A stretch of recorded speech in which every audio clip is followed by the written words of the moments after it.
আমার তারেক রহমান সাহেব প্রথম নির্বাচনে পাশ কইরাই তিনি প্রধানমন্ত্রী হয়ে গেলেন।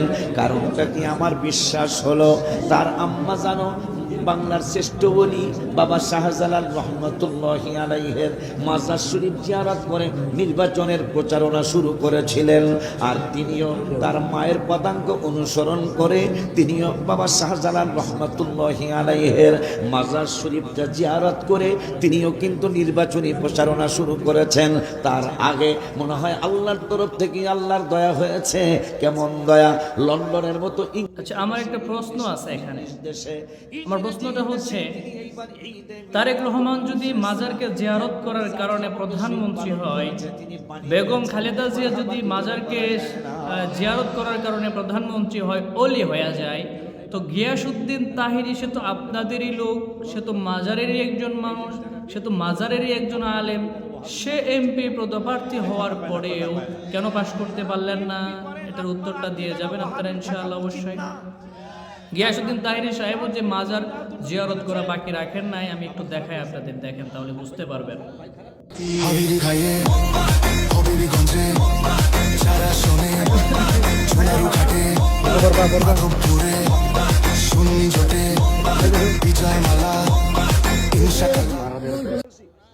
তো আমার কথা হলো, তাহিরি সাহেব কেন এমপি হতে পারলেন না?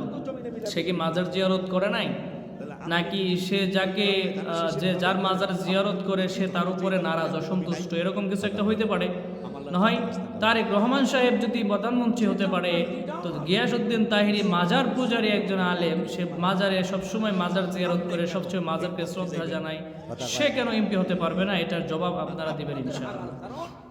চলুন তারপরে কি বলে শুনে নেই ইনশাআল্লাহ। আমাদের কামনাও ছিল এটা, আমরা আসতে পারি বা না পারি, ধানের শীষ যেন চলে আসে। কথা বলে না, এটা কি অন্তরের কথা বলতেছি? কিন্তু অন্তরের কথা বলতেছি, কারণ যেইভাবে ভাইজানরা লম্ফ করছে যে এইবার, কারণ এই কথা কত বড়। এখানে আপনাদের মতামত কি? যে জনগণ, আপনাদের ধারণা কি?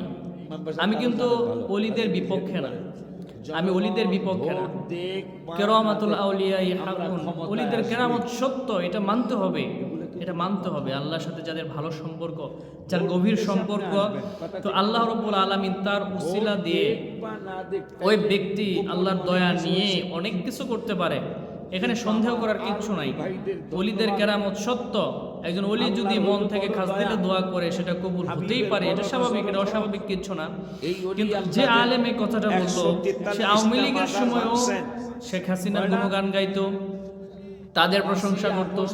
যে শেখ হাসিনা চলে গেছে, বিএনপি ক্ষমতায় চলে আসছে, এখন বিএনপির দালালি শুরু করে দিচ্ছে।